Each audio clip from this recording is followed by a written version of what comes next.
have with me today the Region 4 Manager, Ashley Conger. Ashley, say hello. And hello, everyone. Ashley manages Regions 4 and 1, and she will be monitoring our chat today. And if you have any questions, please put them in the chat. And Ashley, feel free to jump in and let me know when we have a question that's relevant to where we are. And then if it's something that we can answer at the end, we'll do it then. I also have with me Nikki Garner. Hi, Nikki from Dinuba. She is the State Advisor of the Year, and she's going to give you an inside view of Skills USA as an advisor. So my name is Loretta Cabudao. I'm your chapter and membership coordinator.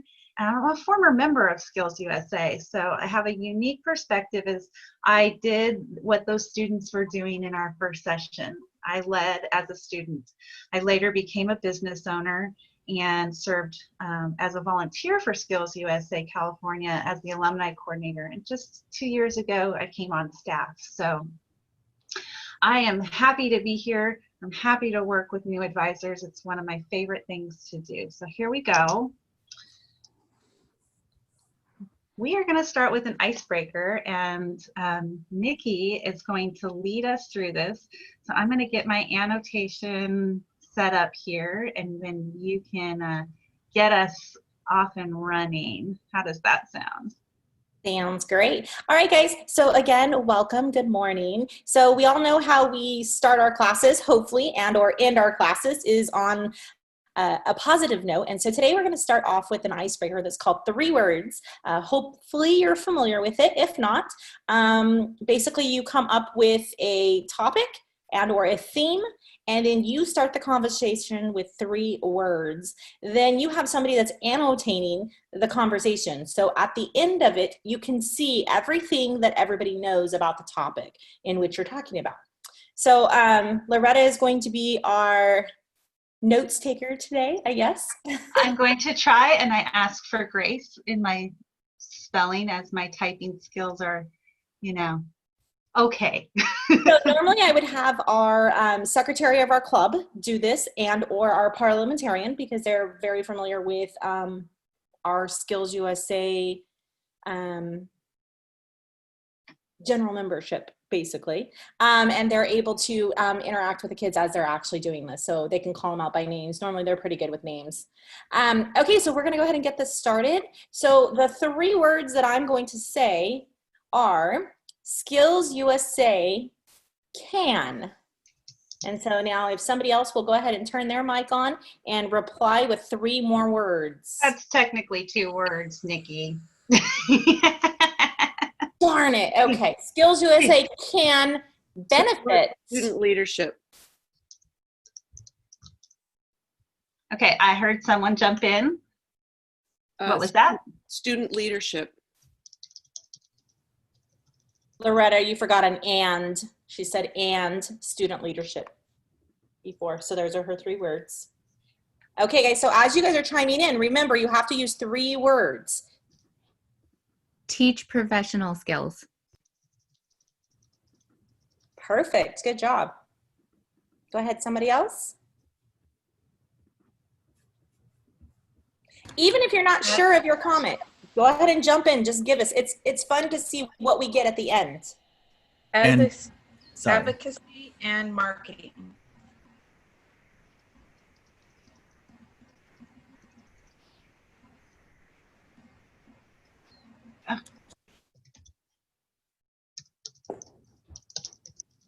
So Ashley, I can't see the chat. So if you want to look and see, it looks like some people are typing in the chat their answers and maybe call out the answers. I have one that just popped up. Are you ready for it? Yeah, I'll worry about spelling later. Okay, so Joelle posted attend leadership competitions. Okay. And Nellie, sorry if I didn't pronounce that correctly, put develop personal, technical, and workplace skills. Develop personal and technical. Technical and workplace skills. So that's more than 3 words. So stop at technical. Okay. And then we have another one by Amy. She put embrace student empowerment. That's a good one.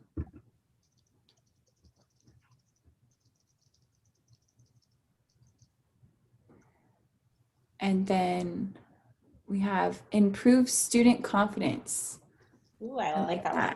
That's a good one. Definitely positive. Yes.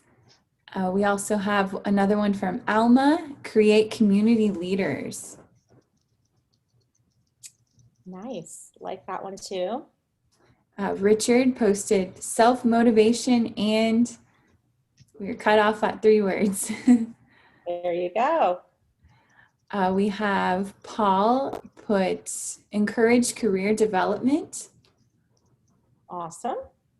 Like it. Raina posted enhance personal skills.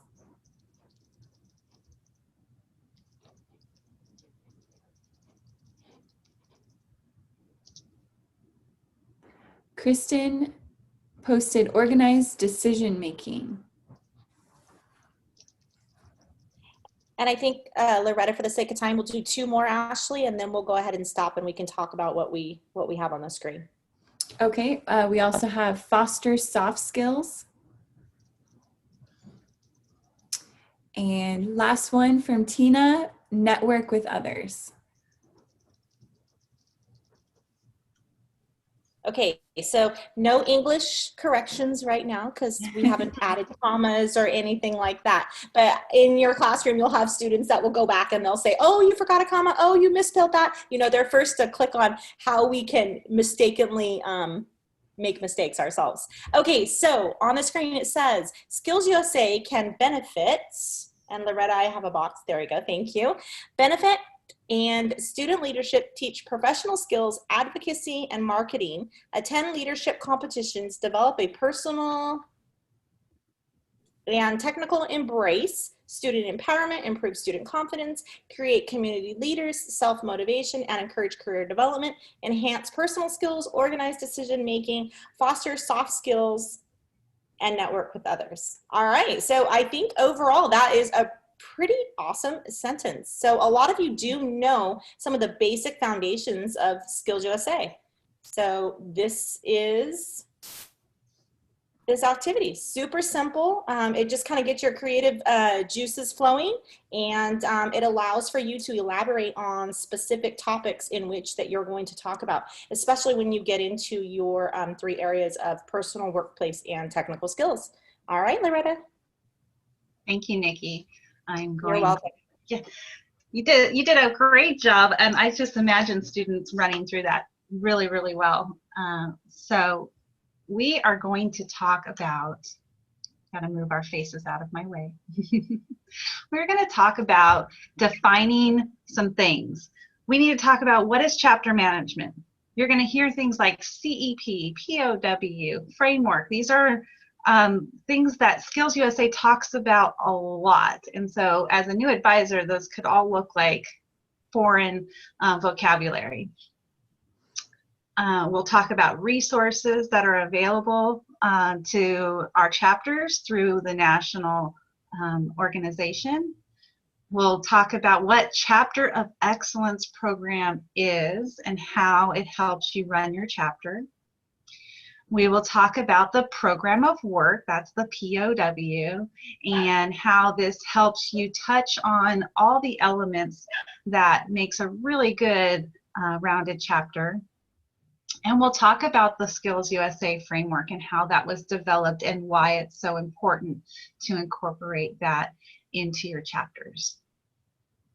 So I would like to start here with the basic chapter structure. And for those of you who are new, might not understand that we work on a TPP plan, which means Total Participation Plan. So our contract between the Department of Education and the organization is that we will include all students in a class, and we will not just select students who want to compete.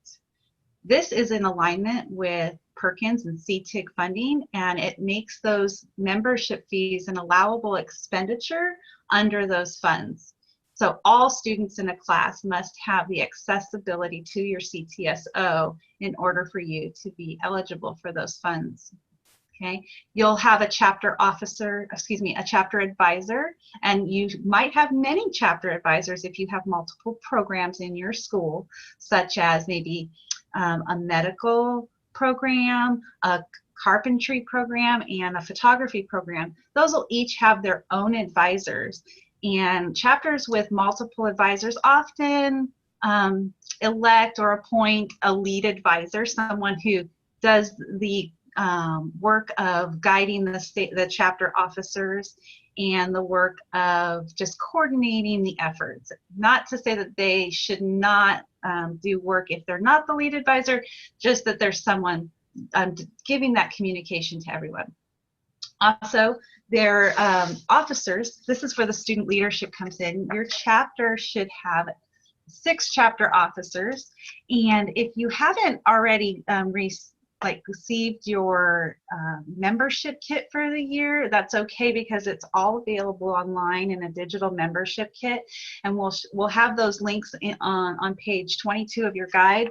And there is a membership guide in there, looks like this, and within that is already the basic chapter structure. So what your advisor is, what your officers are, and what the basic duties of those officers are. You can also order the leadership handbook from the national store, which is much more detailed. But what they did really well in that membership kit is help you start your chapter and identify which officers you need. And then, of course, there's the student members, and these are the students in your CTE classes, and they can participate in the classroom or in the things that happen outside of the classroom, like chapter meetings or competitions or things like that. Loretta, can I jump in? Yeah, I was just going to stop for a question, or okay, Nikki. Yeah.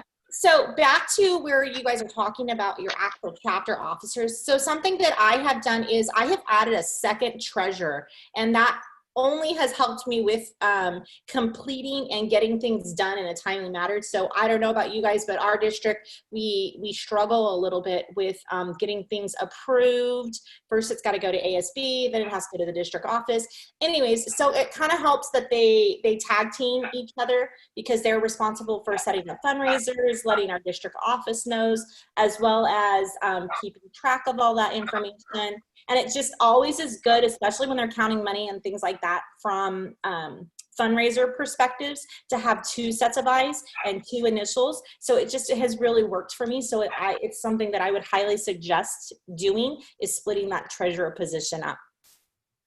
And to add to that, the flexibility is up to you on something like that. How often you meet is up to you as a chapter. Some chapters meet every week, some meet every other week, some meet every month. That is always up to the chapter.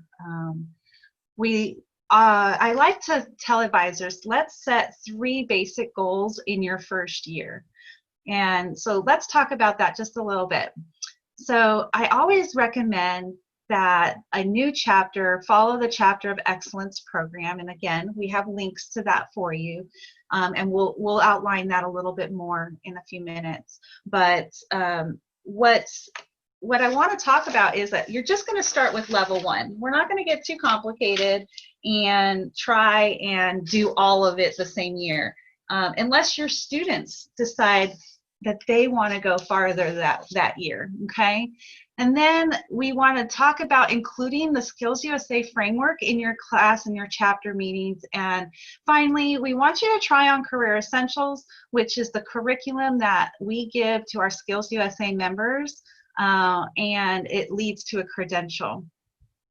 And then looking to the future, your chapter should look at Chapter of Excellence program level 2, and then exploring competition. So year 1, we don't say like, go compete. We say, come, view, maybe advisors, come in as a judge first year so you can see how it works out. We can welcome you into that. As long as your students aren't competing, we can offer like judging opportunities in the contest that you might be proficient in.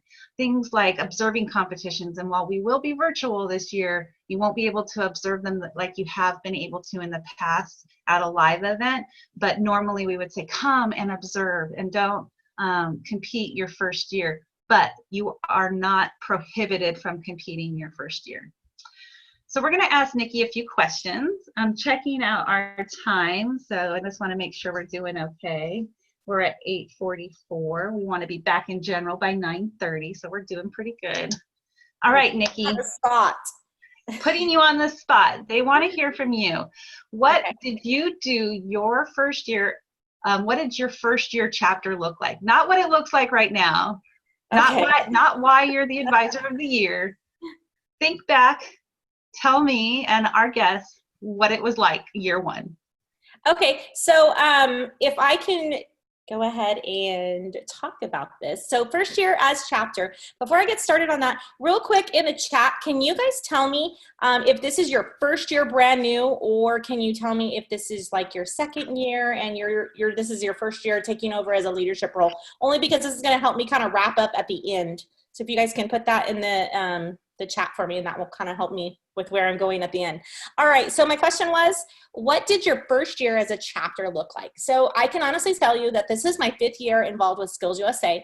My first year was my first year ever teaching high school. And so it was a lot.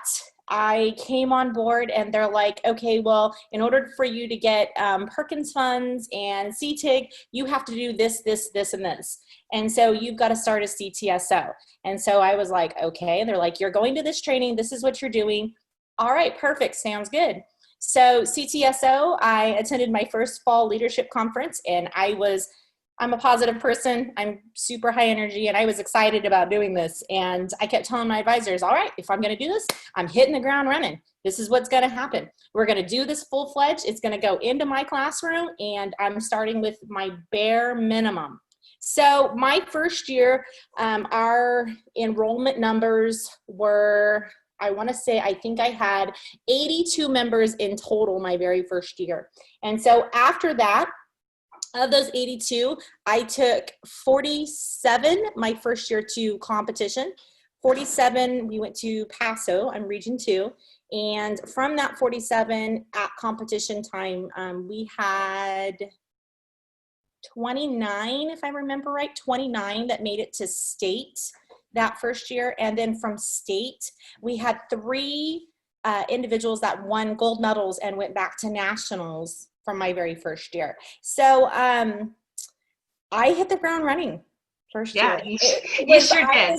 I was learning as I was going, but I also asked a lot of questions, as Loretta and Clay can vouch for. I was constantly emailing them. I was staying connected, watching any video that I could. I was asking other advisors that had been a part of the CTSO for such a long time, just for advice. So one thing that I can say, that first year that I started, which was an awesome thing to do, is just staying connected with everybody. And, you know, we have lots of ways of doing that now through social media. And yeah, so that was kind of a nutshell of what my first chapter experience year looked like. Okay, so I want you to elaborate just a little bit when it comes to empowering your students.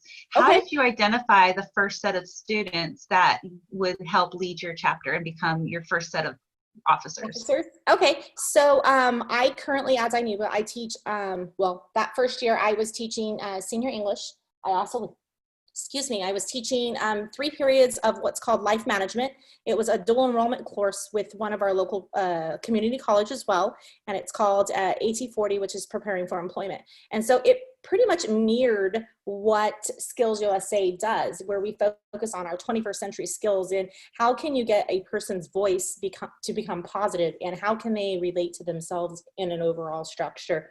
And so that first year is what I really focused on. Picking out those students, it was a collective. I first had to get my advisors on board and, you know, get them pumped and excited about supporting what Skills USA was. I kind of used my students within my class, because you're starting from bare bones. you should get to know your students. I mean, obviously we're in a virtual settings right now, but getting to know your students just in general for your own class is one of those commodities. You need to make sure you have a relationship with them. So I'm just a fun, outgoing kind of teacher. I'm always popping jokes or asking about this. And I think if you really show them that you actually care about them as a person, I think that helps build that relationship component. And they're able to open up, and then you see them just flourish. Their voices become louder, they're more involved, and they're engaged with what you're doing. So from there, I chose some students that I felt would stick around with me. And I was fortunate that actually my very first year officers, I had 2 seniors, the rest were all freshmen. And so I was able to carry those freshmen with me the rest of the year. And that's kind of how I built my program up from there. So those officers, those freshmen actually outperformed my seniors. Unfortunately, my very first year, they became advocates. They lived, breathed, and slept Skills USA. They wore their Skills USA shirts proudly. You know, every year we do a t-shirt design competition within our own club, and whoever gets voted on the most, that's what we publish, that's what we wear. And something we elected, we wanted to be identifiable on our campus.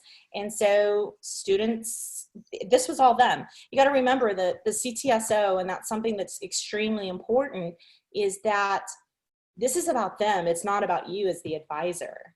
And so that positiveness in picking those officers, you have to have that connection. It's kind of hard to describe, but you really have to have a connection with your students in order to make it work.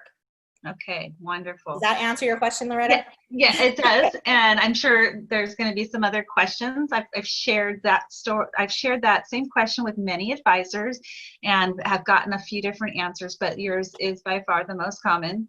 And a few others would be things like, you know, I picked 2 that I thought would make the first good effort, and then they recruited the additional officers themselves and created their team. So that was the next most popular answer. All right, so now that you've had several years of experience, what are some of your, give us 3 of your chapter's best practices. Okay, so I'm going to give you 3 best practices of myself as an advisor and 3 best practices of my student officers. Okay, so 3 best practices as an advisor. First one is stay connected. You got to stay connected, whether it be social media, through emails, through your state advisor team, through myself as the advisor of the year. Send me an email. Stay connected. Hey, I'm having this problem. Hey, I don't understand this. Do you have an idea for this? Please feel free. I would love to share all of my ideas. I don't have enough time actually in a day even to share as much as knowledge as I've learned over the last 5 years.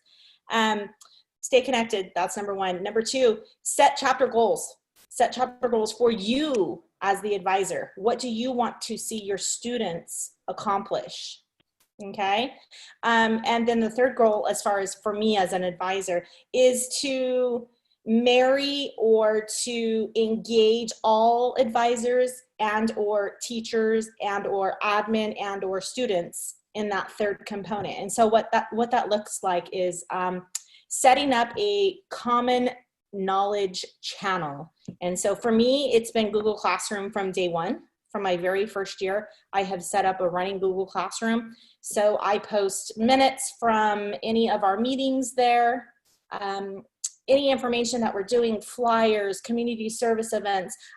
We send out lots of announcements to our teaching staff about what's going on in our clubs. The other thing that I have done to kind of piggyback off of that third bullet there is I have set up what's called a buzzwords. And so every month I will take the words that the officer team has decided that they want to focus on and challenge everybody to learn for the month. And we will develop a form, and it's got ideas that are from, pull out my little cards here. So from our frameworks. Okay, my background is not going to let me. We'll share that. There you go. We'll share this in a little while. So I use the information from the framework cards. It's something that's already relevant. It's something that's already there. And I just kind of map it out for teachers. Hey, You can use this information when they're entering your classroom. You can use this information as a bell work in the morning just to kind of get them engaged. You can use it as discussions. You can use it as exit tickets. You can poll your students. You know, a lot of the skills, the 21st century skills that Skills USA represents, we use daily.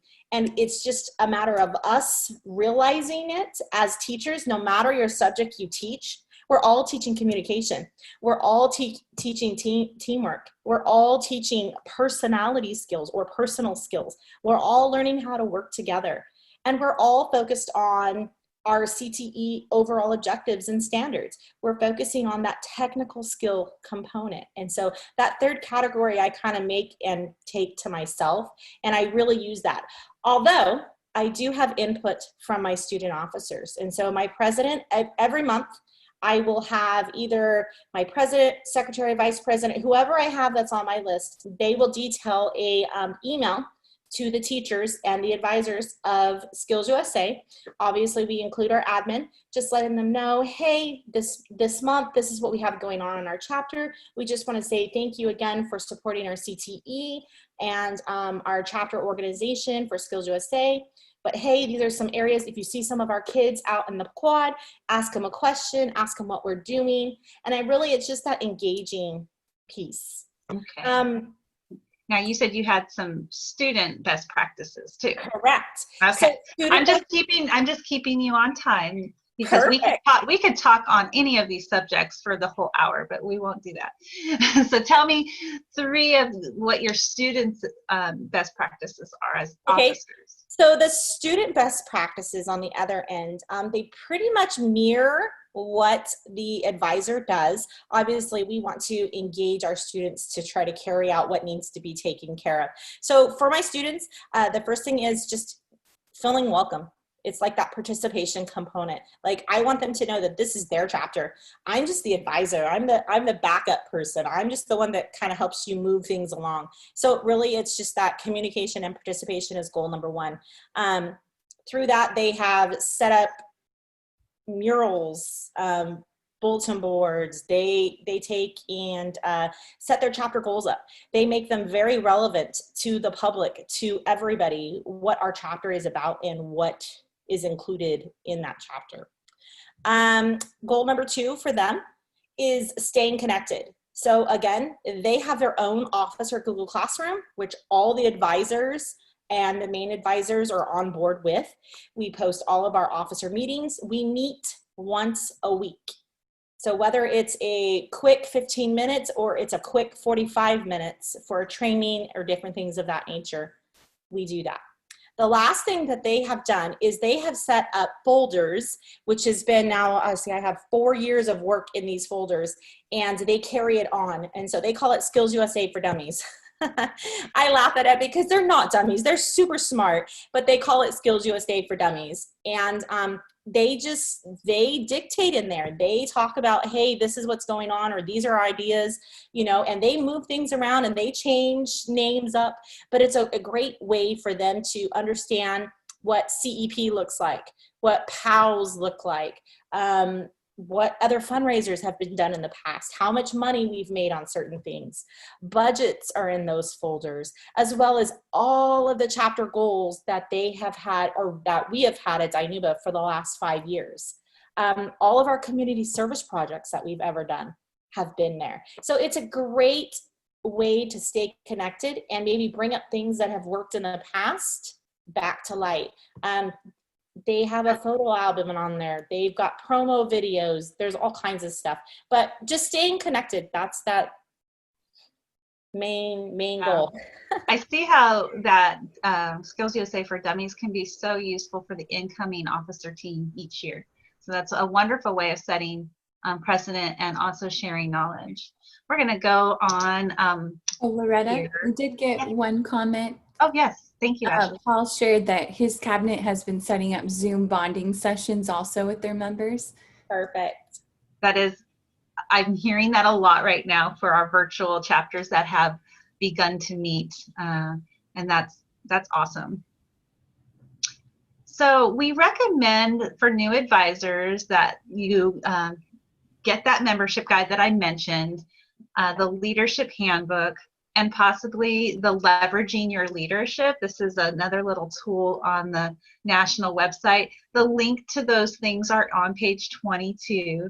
You'll be able to go find them later, so you don't have to worry about writing that down. And all of these slides will get posted when we post the videos as well. But you know, those are really, really great tools for chapter development. All right. So here we have the Skills USA framework. By just a show of hands, does anybody recognize this? Is this familiar to anyone? Of course, Nikki, it better be for you. Okay, yes, I see a few hands. It doesn't surprise me that not everybody is raising their hand, of course, because as new advisors, this might be something new. In essence, this is what Skills USA really tries to help every student, regardless of the career path they're in, regardless of the CTE course that they're in. These skills will be with them for life. It was developed by business and industry. This is what they want from us as educators of our youth. They want these qualities as they come into the workforce. You can check out the brand new framework toolkits and the program of work toolkits that the national office has built out of the registration system that you went into to register for today. There are links to those things there, and you have to be a registered member to have access to those. And then, of course, we want to help you learn how to access Career Essentials. There is also a Career Essentials breakout this afternoon. So we're going to watch a quick video, and it's about 4 minutes. So when I play it, if there are any problems with you being able to hear it, kind of like let me know in the chat. I'll watch that, but we should be good. I practiced it several times, but I want you to look for 3 things, 3 facts, 3 things that maybe you were surprised by when you hear this video. If you've seen it before, look for 3 new things, okay? So we're gonna go ahead and do that, and then we will talk about those 3 things. Ready? Let's, oh, I made that work. Oopsie. There we go. We're proud to introduce to you the Skills USA framework, emphasizing personal, workplace, and technical skills, which will enable every student to achieve career success. This framework is valuable in overcoming 2 major obstacles we face in the 21st century. First, our skilled labor gap. We know that the most difficult to fill vacancies are for skilled trades workers. You see, the true ratio of jobs in our economy is 1 to 7. For every occupation that requires a master's degree or more, 2 professional jobs require a university degree. And there are over half a dozen jobs requiring a 1-year certificate or 2-year degree. And each of these technicians are in great demand. Yet according to recent surveys, more than 33% of employers have unfilled job openings. They simply can't find applicants with the necessary skills. These are good paying jobs too. In fact, Harvard Business School found that 27% of trained skilled professionals earn more than the average bachelor's degree recipient. Success in today's world depends on aligning a student's career with their skills and available job opportunities. Yet there is growing evidence of a skills gap in which many Americans are not receiving the hands-on training that is needed. The second obstacle we face is career readiness. When asked to rate the importance of applied skills to successful entry-level job performance, employers overwhelmingly report consistent responses across all 3 education levels. Research shows that most students are graduating deficient in teamwork, collaboration, professionalism, and work ethic. These most frequently reported applied skills, considered very important by industry, also include oral and written communication, social responsibility, critical thinking, and problem solving. In response to these 2 obstacles, Skills USA has created a framework that will give you, as teachers and advisors, a common language that will help students, parents, counselors, administrators, as well as industry to understand the value of Skills USA. Skills USA is integral to classroom instruction to showcase technical skills, to connect students to employers, and to teach employability skills that are validated by our best partners. Our students often share that Skills USA changed their lives, but they can't always verbalize what they have learned or how they are different. The language in our framework enables students to articulate to employers what skills they have developed and how that will benefit their potential employer. The first of three components is personal skills. These include a student's work ethic, professionalism, sense of responsibility, and self-motivation. Workplace skills focuses on teamwork, communication, decision-making, and leadership.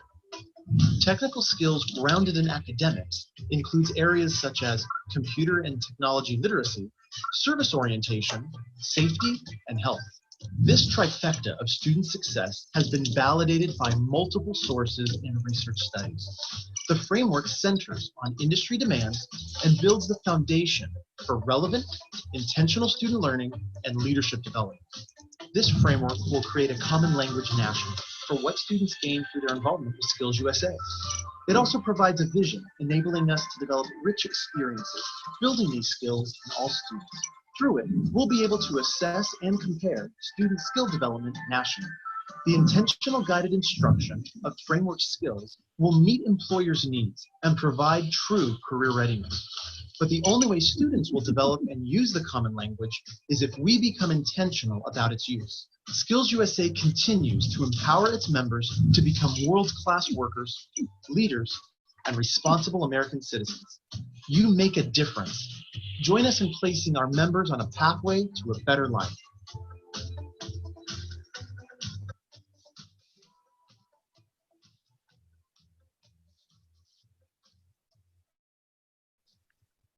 Okay. So I see that a few of you have asked where we can find that link. If you look on page 22 of your FLC guide, those are clickable links. And in our session, it says Skills USA Framework. That video, as well as printable framework posters and lesson plans and all those things are definitely on that page for you. And of course, the toolkit that is available for you as a member, professional member. So I see we have some chats starting up. Let's talk about some facts about the video, and feel free to turn off your or turn on your mic, and let's talk about one fact right now from the video. 127. Say that again. 127. 127. Okay, and why did that surprise you? The difference in having a degree versus not having a degree, and the job market and the way it is. Right. Okay. How about another? That was interesting. Go ahead and say that again. I thought that was really interesting how they were. I think they referenced people without degrees were earning more than people with them. Okay. I believe it said 27% skilled workers make more money. 27%. Mm-hmm. Write that down.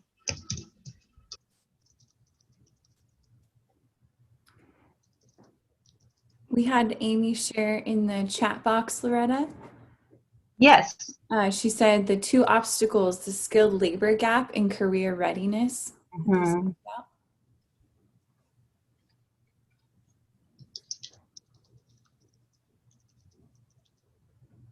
I also found that it was interesting that they used, and I've watched this video a million times, and this has never stood out to me, but that they use the personal skills. Teamwork and collaboration is one of the first things that they mention in this video about skills that students need. Perfect. So the reason why I like to show this video, because it does add some context to it, and it does validate all the things that we know, those soft skills and even those technical skills, that the value of both are so important, but that from a Skills USA perspective, it doesn't matter what career path they go into, even if it's the same or different than the class that they are in today, they're going to take these skills with them, and our employers are going to receive the product of your teaching, the product of Skills USA involvement will be that these skills are much more apparent in our students. Okay, let's clear that. We're going to talk a little bit about the program of work. There was a worksheet in your FLC guide. If you had a chance to print it, this is a great time for you to fill in the blanks. And we're going to do some brainstorming together on activities. And these can be both virtual or in person. We know that we have a different learning environment right now, but it won't always be that way. So we're not going to hold ourselves to that. We're going to make sure that we give ourselves some room to grow. And so the program of work is something that your students will set up in the Chapter of Excellence program. They're going to talk to each other as students, and they're going to say, what do we want to do as a chapter?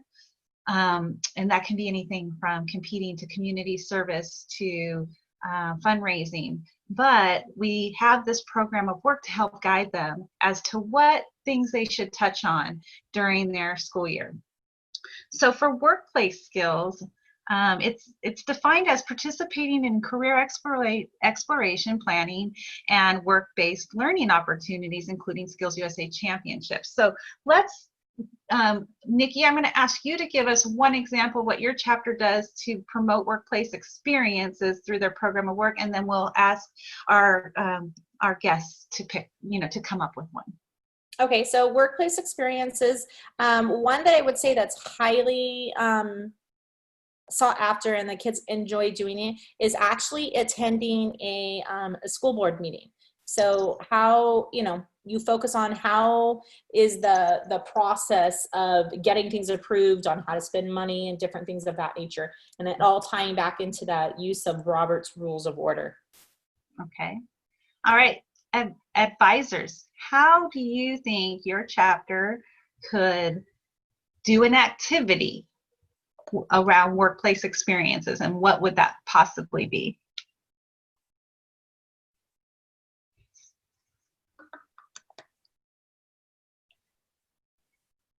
Okay, I hear nothing. Okay, internships. I saw that in the chat.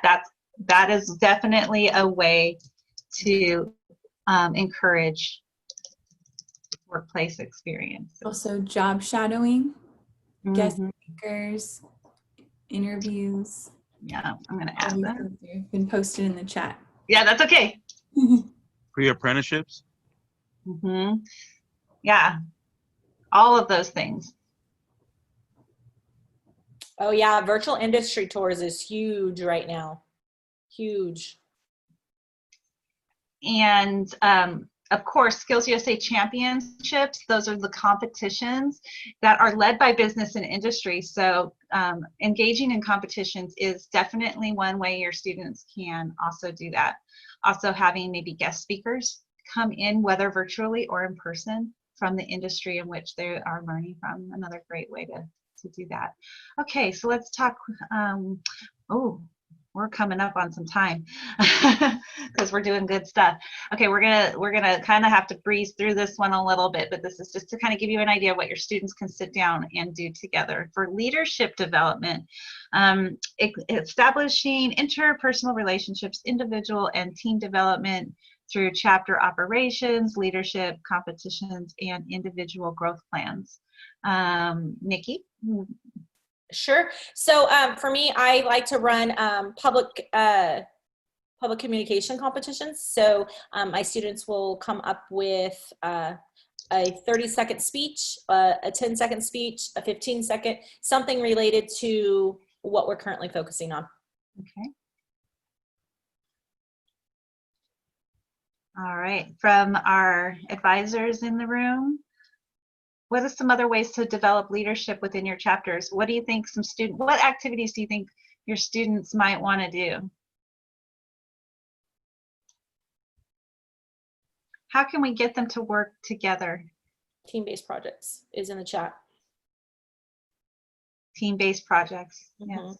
And then student-led workshops is in the chat as well. Thank you. Mm-hmm. Thank you for. Okay, I'm going to jump over to financial management. We'll just touch on the last 4 of these real quick. So financial management would be things like setting a budget, whether it's for the chapter as a whole, or whether it's for a specific project. So if you have a committee that is working on a community service project for your chapter, setting a budget, showing them that financial management is a part of life, right? So where did their fees come from? If they did not pay their student membership fees, where did they come from, and how did the chapter pay those dues, and things like that. Community engagement is, again, we like to promote that you are, doing life as a chapter with your community, your local business owners. I've seen chapters that have put together a sponsor luncheon, and they've brought their sponsors to their chapter for just a simple luncheon, or invited them to an award ceremony and recognized them. For advocacy and marketing, social media. I know that we're tired of so much social media, but chapters should be present. Some of our best chapters have the most community support because they're engaging online, Facebook, Instagram, so go and follow other chapters on Facebook and Instagram. And then partnerships and alumni engagement. This is really important. You should have business partners already. CTE programs are supposed to have business partners on their committees, and giving them insight into the industry. And then alumni, of course, we really want to promote that you invite your students to stick around, come back to your chapter, come back and help your chapter, come back and help at the state level. We engage with them. Some of our best supporters are coming from those who have been through the program. Loretta, can I chime on that? Yep. Okay, so the last one, partner and alumni engagement. So this one is extremely important to your chapter. This is how you put yourself out there, get out on the front runs. So you got to remember that it's not just an individual component. This is your entire school. So you are maybe in charge of one pathway at your high school, or junior college, or even middle school. But it's a whole. It's construction and welding, it is education and child development, it is culinary arts, it is ag, it's computer sciences. So it's all of those community partners that all need to go under that umbrella. You got to remember, this CTSO and our chapter is overarching. We should be at that top of that arch, and everything else should be underneath it. Thank you. So sit down with your officers, talk about the things that they would like to see their chapter, those goals that Nikki said that they need to set should touch on these areas in some way, okay? And they're SMART goals: specific, measurable, achievable, responsible, and timely. Yeah, she's got it. All right, so we're nearing the end, and we want to open this up to questions. So I promised that we would tell you more about CEP, the Chapter of Excellence program, and why it's super important. And so this is level 1. And so what's really great about this is some of this you might have already done, and you just need to do a few more things. So it's defined nationally. So paying membership dues. In California, what we do is we just say, join your members, because we know that schools and districts will pay at different paces. So once you've officially joined your members, that is considered completed. Have all section advisors. So making sure that all the sections that you've put in, all your programs that you've put into your chapter, each have their own advisors, and they have joined as members. Again, they don't have, I know it says pay, but that's a nationally defined term. In California, we accept submission because that is a promise to pay. It's a PO. Your chapter elects their chapter officers. Sometimes in the first year, it's appointed chapter officers, and that's okay. On the application in the system, it just asks you to put in your president, vice president, and treasurer, I believe. Are you? Loretta, can I chime in real quick? So Yes. the CEP in which she's talking about, because there's a lot of first year members on the call right now. So this is actually in our membership login site. So you'll see it say Chapters Excellence Program up at the top. That's where you'll click it and you'll initiate your step 1. And then there's several other steps that you get to go through as well. But just so you know, that's where you find it. It's going to be on that member login. Thank you, Nikki. I think I have that link also in your fall leadership guide. And then conduct well-planned, regularly scheduled meetings. Okay, so your officers should have an agenda. That's what the well-planned part is. And regularly scheduled means as often as you have decided to do that. So if it's weekly, bi-weekly, monthly. So I would say that you've met that standard when you have met 3 times. That's a good measurement of having something that was regularly scheduled. Then you will complete your project or projected chapter budget. Again, we just talked about in the program of work that financial management, that is part of that, okay? And then complete a program of work. So again, we just talked about if they go through that and they decide what they want to do for the chapter for the year, that is the program of work. And then conduct at least 1 activity within each of the 3 framework components. So you will, if you remember, we had the personal skills, workplace skills, and technical skills. And you'll be asked to complete 1 sentence of an activity you did for one of those elements from each component. So not all of them. You don't have to do everything. You just, in personal skills, say we pick out reliability and we do an activity, or we have a group conversation, we do a role play, we do, you know, a journaling, we do a 3-word activity like we did at the beginning. You just write a sentence about that in that application that Nikki mentioned, and you just do it for those 3 things. Student-led. This is student-led. I was just going to say, I was going to add on to that. CEP is for the students to complete. So we want them to try to complete these. So at one of your officer meetings, sit down, open it up on your Chromebook, share virtually, and get your input from your officers, because this is a great way to get them tied into believing in your chapter. So if you don't have the support of your own officers, you have to have that. Otherwise, you're not going to be a successful chapter. And so once you have those things done, you're done with level 1.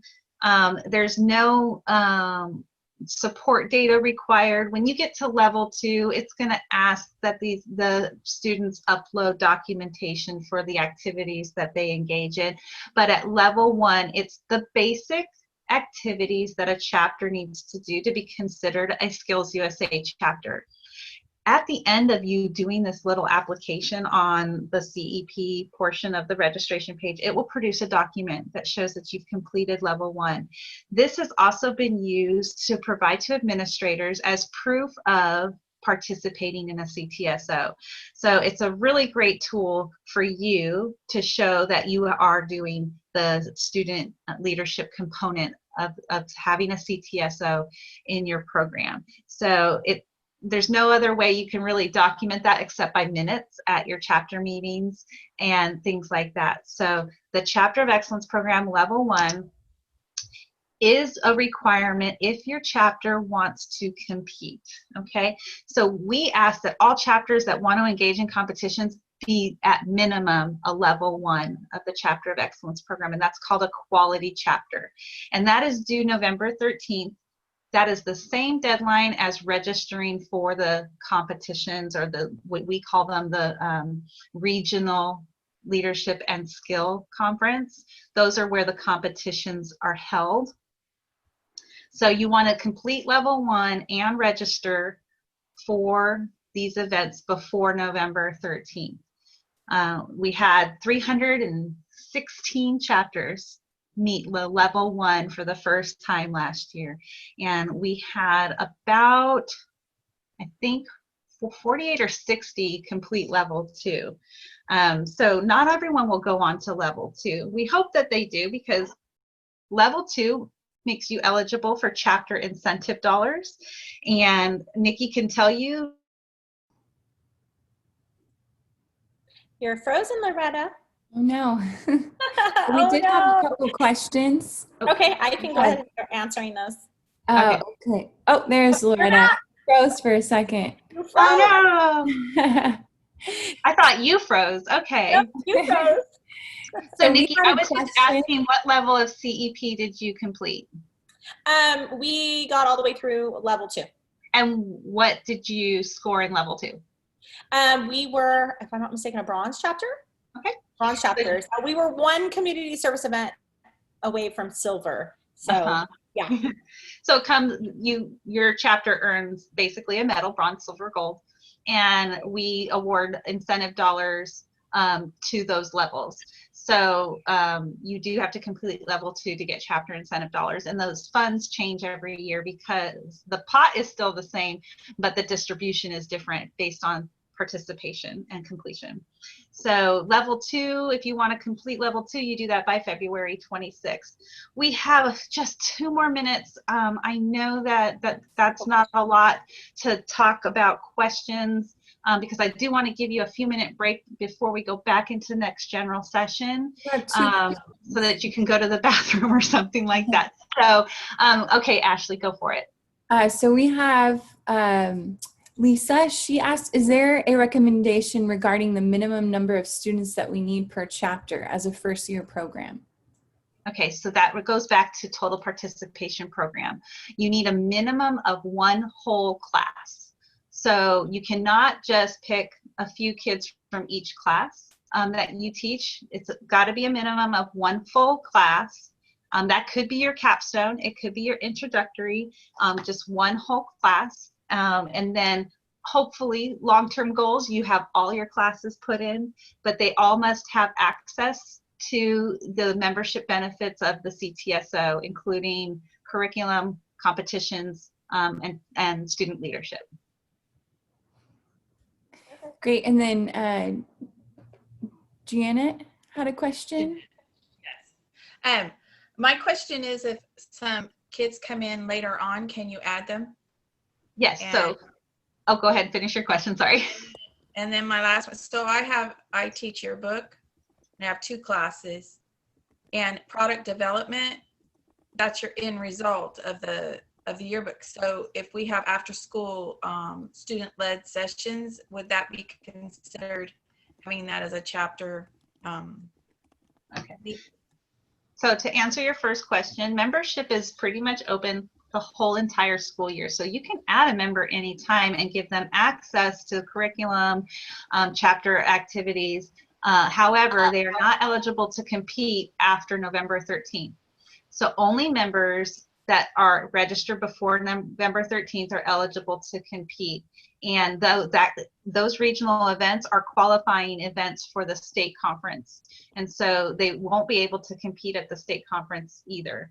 They can participate at the state conference, and they would even be eligible to run as a state officer if that's something that you would have them do, but they can't compete. So as for your yearbook and product development, you can definitely incorporate that as part of your chapter meetings, but you have to have some intentional chapter meetings. You have to have chapter officers and develop that Skills USA chapter. If that's the only program at your school that is in the chapter, then that makes sense. But if it's not, I don't recommend it. I recommend that students from each of the programs come together for chapter meetings to cooperate together. Okay, so how about, it's 9:28. We got to get back to our general session, and in case you need to take a quick break, my email is in the conference guide. I'm happy to answer questions for you. Nikki's email's there as well, and Ashley's on the state website under contact. Thank you guys so much for coming here. You can email me your questions anytime. I can set up private Zooms for you and your staff and even your students. For me. So. Thank you, Nikki, for your advice. Thank you, Ashley, for monitoring for us today. We will meet you back in the general room, and hope you enjoy the rest of your Fall Leadership Conference. Thanks, guys. Thank you, everyone.